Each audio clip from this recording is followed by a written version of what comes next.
Welcome to another OCD recovery YouTube video. Today I'm going to be talking about thoughts are thoughts, acceptance, and what is recovery and how that feels. Something that I've done a ton of videos on, but is so important to cover because it's so misunderstood. OCD awareness needs massively covering this, needs to massively cover this, and it's just why I was so stuck and why thousands are so stuck. And when you break this down, you realize why you're not treatment resistant, why you're not the only person stuck like that, why you're not the exception, because it feels like that. It feels like you're the exception, never going to recover. That's going to be your internal state forever, which isn't the case. So when you look at with thoughts are thoughts is such a, look at that. Just fucking fallen over this makeshift stand I've made here because I haven't got a tripod here of a Quality Street box and another box on top of each other balanced, and that is exactly what happens. So what you're looking at is you've got a situation where you're trying to get rid of chronic anxiety and chronic guilt by telling yourself, this is just a thought, this is just an OCD thought, I don't want this, this needs to be gone. If I just relabel this as an OCD thought, then my brain will forget it and move on. No, your brain won't forget it and move on, because your brain is utterly convinced right now on some things that it's real, maybe a real event, maybe something like that.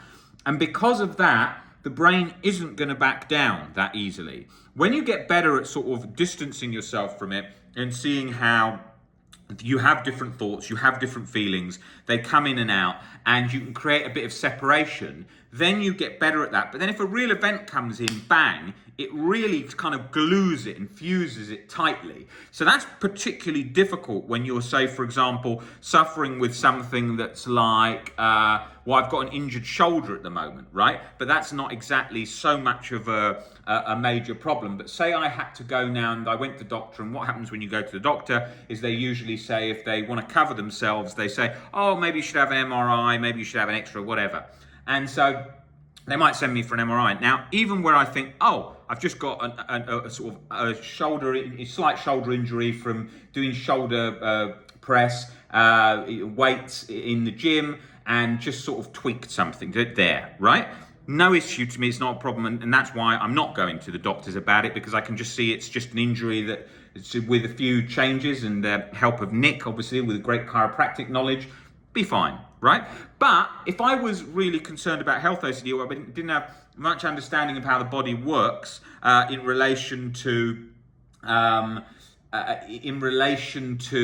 how injuries come about, I might think, oh, I'll go to the doctor. So you go to the doctor and he sends you for an MRI scan. Now, when I'm on the way to the MRI scan, there's obviously uncertainty. You're obviously associating that MRI scanners is where people get diagnosed with diseases and tumors found and all sorts. So you might be thinking, oh my God, all these other things that you're panicking about. Now, if you're just trying to tell yourself, thoughts are thoughts, thoughts are meaningless thoughts, this is no issue, this is just a shoulder injury from the gym, your brain's going, but what if it isn't a shoulder injury? What if it's a lump there? What if you've got a lump that's right there and now you've got Hodgkin's lymphoma or something like that? It's going to do that. That's the nature of how OCD operates. It does those things, okay? So it's going to look, and you're going to be putting your hand, you're going to be then testing and checking. Oh God, I do think that's a lump. Oh, maybe that's my shoulder, but maybe that is really this.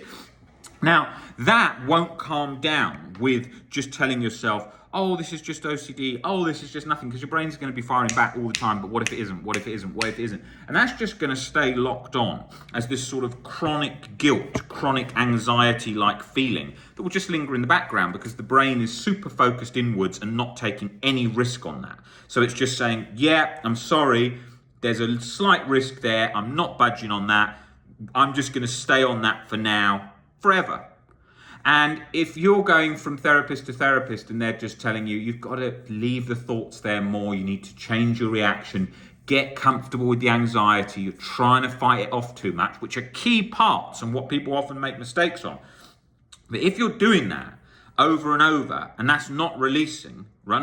Not doing, but you're aware of that, and it's not releasing, that's because you are still scared of a certain outcome. And you need to change your catastrophized thinking about that, okay?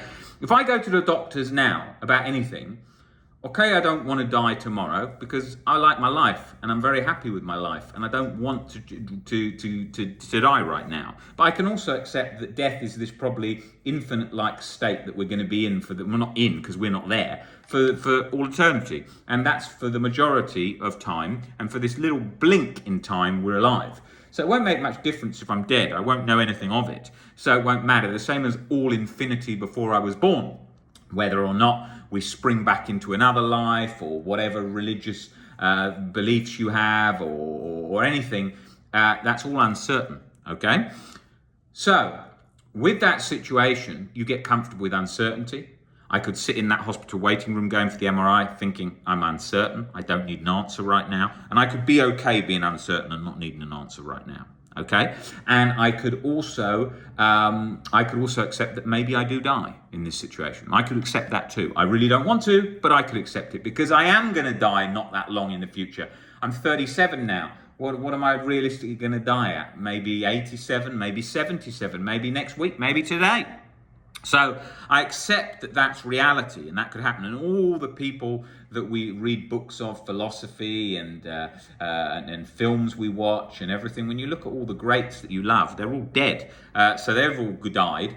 So everyone around us, grandparents, parents in a lot of people's cases and so on, have died. So we're gonna die, right? So accepting that and realizing that most people are actually dead that are in our reality of and our whole world that we've grown up in, apart from the people around us that are friends and so on. But then soon our parents will die, grandparents may have died, depending on your age, and people are dying all the time dying, and we see it less in sort of parts of the world like in the US and the UK, sort of around us because of certain safety things. But if we were in a real sort of a place with a lot of poverty and a lot of famine, we'd obviously be seeing it a lot more. If we're in a war zone, like in Ukraine, for example, we'd be seeing it a lot more.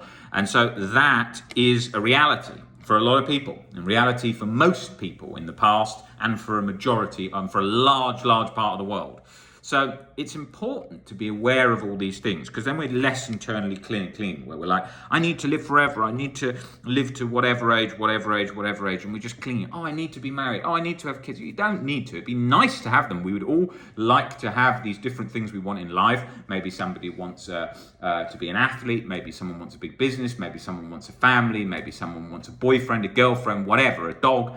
It's nice to want these things, but we don't need these things like we think. We internally tell ourselves, I need, but we don't need it like we think. We're actually content without it. When we were kids, we were content without loads of things. When we were kids, we couldn't go out when we want. We couldn't watch films all night if the parents didn't let us. We couldn't play computer games all day long. You didn't have those freedoms. Now you could do if you wanted to, but you wanted that stuff in the past, but you accepted you couldn't have it. And that's the same as accepting death or accepting anything. Acceptance is at the core of everything, and that's where it's most misunderstood. People often interpret, who don't have OCD, you see this with a lot of OCD specialists who don't have OCD, they're like, yes, that makes sense. You can just relabel a thought OCD and then move on. That would make sense, just change brain. No. If you are so scared of something from the past, it's so tightly fused, you won't be able to create that gap, to create that shift. That's why that has been such a hindrance for so many people and is so misunderstood. You see it all the time. People are like, oh yes, that makes sense, thoughts are thoughts, which is a key part of the journey, but it just doesn't work in the majority of chronic OCD cases. If you ask those people, are they still chronically anxious? Are they still chronically guilty? They are, and that's what happens. The same as you can't just expose your way to recovery like people often think you can. There is limits to exposures where you've got strongly held irrational beliefs. Maybe you think, I'm a bad person if I did that. Well, no matter how many exposures you did, if you still have that strong belief that you're a bad person, wicked, terrible, and deserve to die, you're going to feel chronically anxious and chronically guilty. So that's really important to take into account as well, because otherwise what happens is you can go to these places that are like very intensive exposure based, and yes, that works for a lot of people where the exposure was what was needed to get into it in the relation to their particular OCD situation. But for those where it isn't that, which is a large amount of people, then, or it hasn't shifted around that, because exposures worked hugely for me initially with lots of fears, but then for others it didn't. So it worked for those, and then, oh great, amazing shift, and then bang, on another one it was latched, right?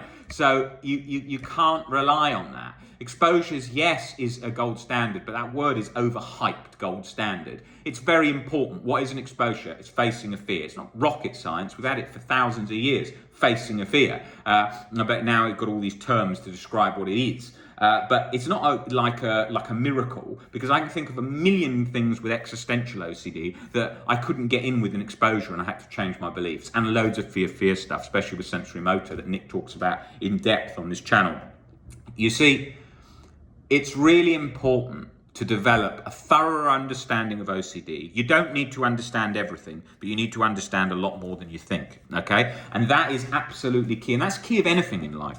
If you're, for example, running a business, people think, today now being an entrepreneur, running a business is a sort of fashionable word. So everyone's bio says entrepreneur, CEO of this, and it basically means nothing, because the thing is, yes, for people that if you're going to do anything like you're going to be an athlete, how many people now on Instagram have pictures of them shirtless doing fitness poses? Tons. How many of them have made a career out of exercise or take it very seriously and have learned a lot about it? A lot less. Most people learn a certain amount, follow the crowd, and that's it. Hence why you see those CEO bio things when people sort of think, I've got a business idea, run it for 3 months, put the bio thing that night, and then fizzles out. So you've got to think everything requires far more knowledge than you think, right? If you ask an old lady about relationships who's been married for years, she'll have a great personal experience of relationships throughout her lifetime, right? Throughout her era, she'll have a great view on lots of key points because she has sustained a relationship for a very long period of time. And someone who's just got a boyfriend last week isn't going to have that knowledge. Now, if they're reading then advice from people that have had a boyfriend for about 2 months, or celebrities that have had a boyfriend for 6 months and got married, that's not going to be the depth of knowledge that you're going to learn from that grandmother, right? Who understands about the persistence and sustaining relationships and so on. So knowledge is accumulative over time. Knowledge is something that you want to gain in each subject that you're trying to excel in. Now, OCD recovery is obviously quite a resilient thing, OCD. It's kind of like an antibiotic-resistant bacteria that's moving around as you go to get it better. So you're going to have quite a fair bit of knowledge. So these posts that are sort of like, just thoughts are thoughts, thoughts are meaningless thoughts, sort of, and these books that are just sort of watered down, very basic tools of nothing, of just leaving thoughts there, feel anxiety, that, those things, they're not going to make significant change because they're not providing you with significant knowledge, right? So you can tell, OCD sufferers are very good at telling, whether they're improving over time, whether they've learned a lot. You've got to learn a lot more than you think. You don't need to learn everything, right? You don't need to know all the ins and outs of sensory motor OCD if you're suffering with health OCD. But you're going to need to know more than you think on OCD in general. And that's the key with everything. Like with a business, you want to be speaking to people who've run businesses, people that have overcome problems with businesses, people that have sustained businesses for long periods of time, in markets that have changed, all different areas that you look at. Don't just look at somebody who's got a YouTube channel and just started in 1 month posting things or anything. Like a lot of relationship advice stuff is just sort of posts that people have thought, that makes sense because I've heard that before, I'll post it, but isn't sustainable. Most things in life require long-term work. Most things, and Albert Ellis talks about that, about with love. It maintains, love, the feeling, the sensation of connection. I'm not talking about in relation to our OCD here. Then requires sustaining, persistence, uncomfortable feelings. It's that, right? All of this is a process in life, and that's what OCD recovery is like. And today we've got this culture where everybody's online giving information, advice on how to live and how to approach everything, and everything's made simple. If you look up anything about how to make money or anything like that, it's always somebody saying like, I made $1 million in 1 year because I changed this and then my life changed, which is obviously garbage, because if it was easy to make money like that, there would exist no jobs in the way that the jobs, the amount of people attending normal 9-to-5 jobs would be so low because everyone could just make money easily just from these quick methods. So there's no quick method, and that's key. If you hear that with OCD as well, where people are like, quick intensive 1 week course and be better, quick ebook and be better. It's not. That's key. Of course, Everyone wants to hear that. Everyone wants to hear, you're going to get better so quickly, so instantly. Everyone wants that. That's what we all want to hear. We want to hear easy, nice, quick, instant. But you can't paint a lie. You can't paint something that's not reality. You've got to paint reality. And everything that I've done and to help people with OCD, I've always just based it on being realistic and telling it how it is. I don't really have much time for nonsense, hype, crap, that stuff that you see today with sort of lots of celebrity culture. It's not me. I wasn't really ever interested in even being sort of public on social media. I wasn't really interested in that. I was interested in doing things that work, helping people, but I didn't really care for a lot of that because I could see so much nonsense in it. And that hype and that stuff is what also keeps people stuck and kept me stuck because of that kind of stuff. Like, I did this juice diet and I worked out and I said this mantra in the mirror and then I got over it and I was like, that ain't gonna work for chronic anxiety. And you read that because when you've got OCD, as well, what happens is because you think, my auntie's got anxiety. This woman said to me her daughter's got anxiety. It's very different to OCD. So we really like to compare ourselves and say like, I'm the same as the next person. I've got it. Because we're always trying to make it seem easier for ourselves. So we want to make it like, I just must be the same as them. But we've got to face realistic, hard facts in life that if we've got chronic OCD and been suffering for years and it's not been going, chances are we're not like that next person. Now, in terms of chronic OCD and the people all around you with chronic OCD, the chance you're like the next person is pretty high, but it's not in the realm of general society where they're like, I've had a panic attack now and again. That's very different to chronic OCD. It's like somebody who's in a hospital at the moment with very bad asthma and spent months and months in and out hospital versus someone who has an asthma attack once every 20 years. It's very, very different. Now, all of that stuff is key to realize that you're going to have to build knowledge. You're going to have to be realistic and think about what works for you and what's going to help you and how you're going to change your perception to get there. And that's what I always wanted to do. I wanted to be realistic. All I wanted to do was to get better, and I wanted to look at what works, what doesn't, how to get under those fears, make that change, make that shift. And that's the same as well what we do with OCD recovery. We work with a huge number of people in nearly every country in the world, and we have to be realistic about how we work with everybody, and we have to think, right, we've got to speak to this time zone at this time, we've got 80 people attending this webinar and making sure that all technologically works and everyone can hear and everyone gets on the webinars correctly. You've got to think about everything involved in anything involves execution and how you do it, right? And getting it done. People can always talk about, I want to do this, or this is easy. But in reality, most things in life involve a lot more complexities than are often looked at. And when people are emotional or something and they're like, that's so easy, or I'm just going to go and do this, it can feel like that, but in reality, the technicalities are very difficult. And that's what is the same with OCD recovery. It's overcoming challenges. You've got to be realistic. You're going to be tired. You're going to be fatigued. You're not going to want to read the books. You're not going to want to do the work. You're going to want to avoid the exposures. You're going to have setbacks. You're going to find it difficult. Those are all going to be key parts of the journey, right? Now, today, with how we run what we do and all the coaching we provide, everything runs pretty smoothly. But we have to constantly adapt and constantly think, how do we do this so that we can deliver a better service? How can we reach people who don't speak English in China, for example? How do we bring in translators? How do we do that for the webinars? How do we translate our channel on YouTube to do that? How do we make sure that gets enough traction so that the right people are seeing that? There's a million things that you have to think about when you're running a business, when you're trying to solve a problem. The problem that we're trying to solve is we're trying to solve OCD. We're trying to get as many people recovered as we can and get people that are recovered talking to each other and sharing stories about how they've recovered so that we get the OCD awareness out there to get people recovered. And that's what's key. And that's what's key in life, right? Because if you don't do that, you've got to think of what you're trying to achieve at the end. With OCD recovery, you're trying to achieve recovery for yourself. With what we're trying to do, we're trying to get as many people we can recover as possible, wherever they are in the world and whatever location they are. And that's the goal. And that's what we have to do when we're running the company.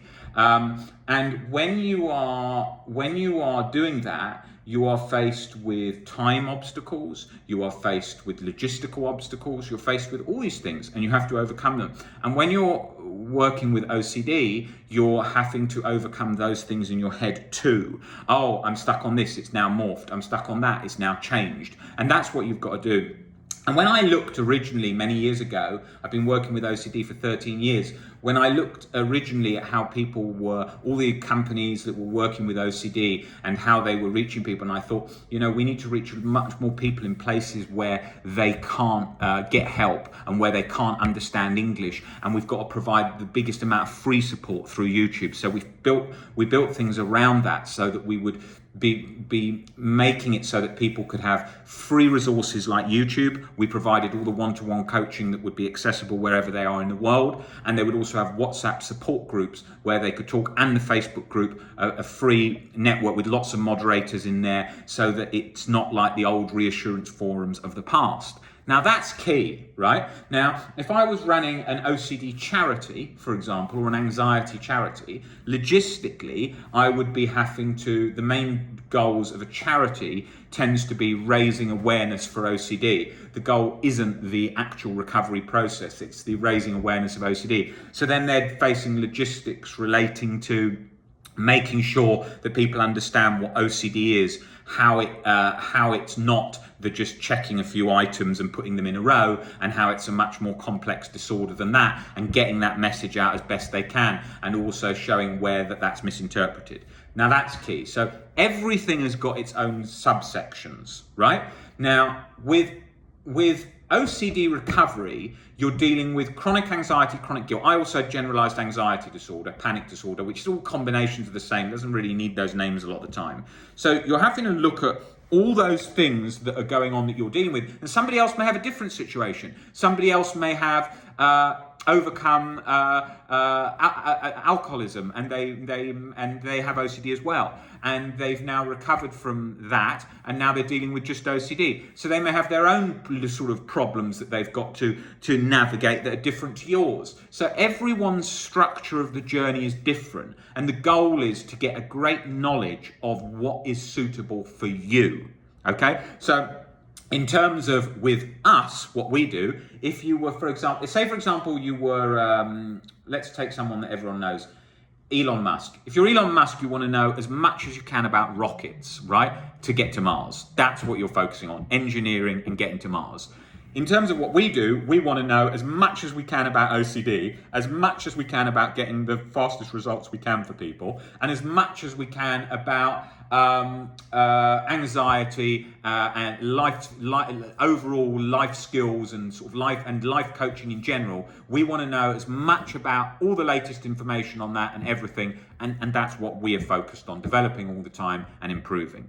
When it came to my own OCD recovery journey, I wanted to know as much about recovering from OCD, recovering from panic attacks, generalized anxiety disorder. I also wanted to know a lot about health and fitness because I felt a lot better with that. I wanted to know a lot about managing my own life. So in terms of how to handle stress and day-to-day obstacles in life and careers. And so all of that package were the life skills, which are also what we put into everything we do, because they're skills for life that are changing people's journey through life and how to navigate life for OCD recovery and just general better internal mindset. Now, when you're looking at those things, all that you're actually doing is you're acquiring knowledge and putting it into practice. Acquiring knowledge and putting it into practice. Most people can acquire some knowledge in areas of their life, but don't put it into practice. Don't put it into practice enough. When things get difficult, don't put it into practice. Give up on learning. So it's constant learning, constant practice. That is the direction that you're moving in any area. If I wanted to suddenly learn French, I would be learning French, putting it into practice, speaking it as often as I could, right? That's how you would apply it, and that's how most people know how to apply it. But we don't tend to do that. We tend to watch a couple of YouTube videos on French, don't put it into practice, not much happens. Or if we're at school, then they're doing that and they've created that structure that then helps it put it into practice, but we still need to do the homework and put in the part 2. So all of those things is is to show you that your goal is acquiring knowledge, putting it into practice. That's all it is. Now, if you're just acquiring knowledge of light skills, of just thoughts are thoughts and not that, and you know more than the person helping you, you ain't getting that far. And that's exactly the same with a business. If you're watching a documentary, YouTube videos on how to build a business, how to whatever, and it's just the same knowledge, 10 print tips that you're watching from about 10 different YouTubers, that ain't helping. You need to learn a lot, right? And I think that's really important in all areas today, because what happens is anybody who's in a job, needs to learn about that job and needs to learn how to advance in that job. Anyone who's running a business needs to learn how to develop their business. Now, take away the word business, company, running your own thing, whatever you're doing, which is so many people today. 50% of the people that come into us are running some side hustle or something themselves. So learn things all about your industry, the thing that you're learning, and put it into practice. Learn, practice, learn, practice. But also expect it to take a lot longer than you think. And that's exactly the same with OCD.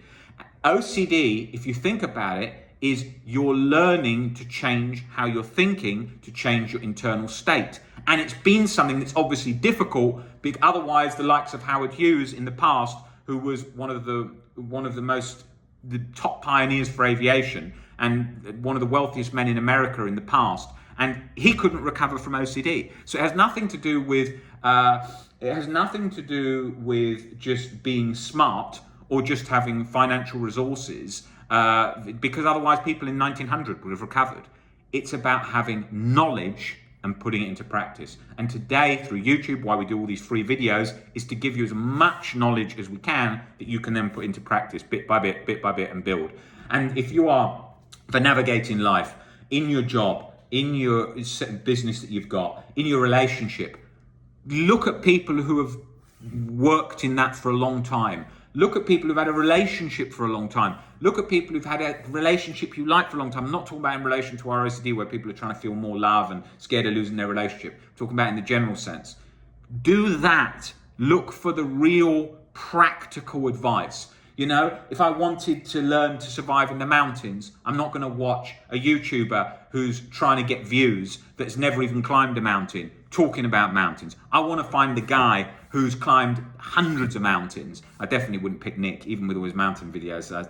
I definitely not with all the cans of Monster he's drinking and going up those mountains. I'd pick a different guide.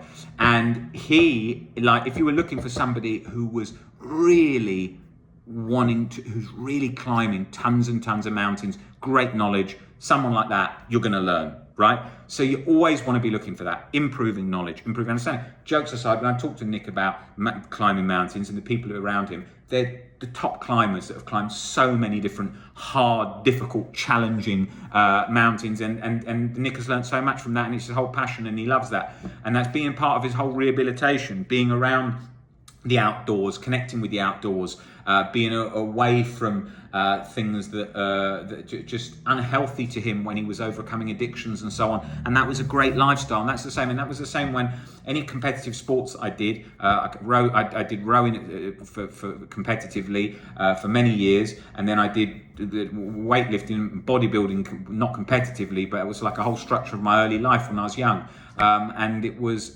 those things I always learned the most from people that were really experienced in it. So I think it's really important to remember that if you're looking for a quick light bulb fix from something, you're not going to get that from somewhere that's just a quick post that the person hasn't got any experience of it, because you really need to have lived and felt it. Now you're experiencing OCD right now, and you're understanding how difficult and how challenging it is.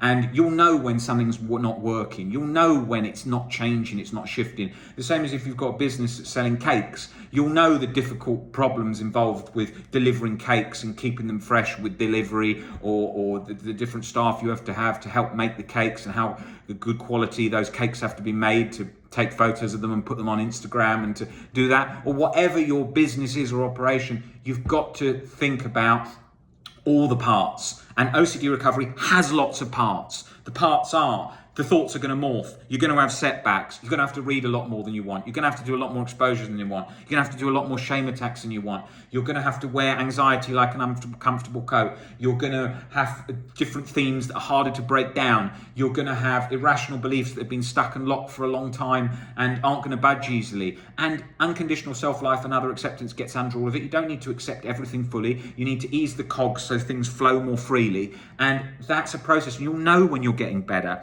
You'll know when you're getting better. You'll know when you're improving, because it will just start releasing bit by bit, and you'll notice that. And it'll be up and down. 1 minute you'll feel great, 1 minute you'll feel down, 1 minute you'll feel improved, next minute you won't feel like you have, and it will be like that. It's a roller coaster. The journey's like that. The same as I was likening it to an athlete. Injuries, different competitors in your sport that you're playing, the same as in a work environment. Different competition to maybe get into the role you want, or if you're running a company, different competition and different things you have to adjust and adapt to in the marketplace. All of this knowledge, practice. And I've probably gone on quite a bit, but I think it's important because so many young people come in all the time.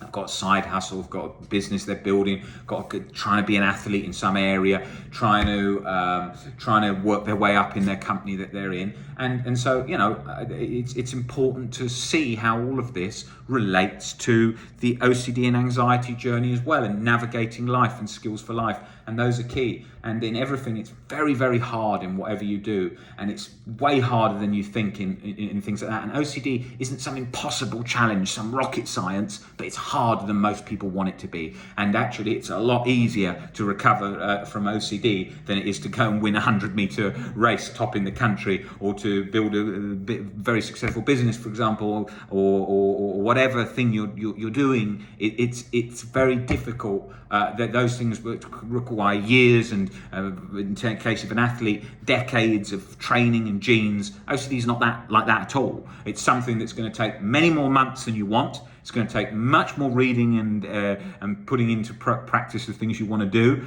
But you can get there, and it's a hell of a lot easier than those other things. But it's challenging at times, and that's a key point. But just because something's challenging in life doesn't mean it's impossible. The same with if you want to be an athlete, you can do it, and you can probably exceed very far. Most people can exceed pretty far as an athlete, not the top without the genes, etc., and lots of things like that. But you can. It's the practice. It's the putting it in, day out, and when you're feeling low, still keeping going. The persistence, that is key. And so that gives you a good understanding of sort of how I approach thinking in relation to life and the things that I do, and what we do with OCD recovery and OCD in general. All right, guys, I will do more videos on these subjects over the next couple of weeks, so I'll be back on here very soon covering those. Great to be back on here, and I think you'll see the next video from me in the next couple of days. All right, guys, take it easy. See you later.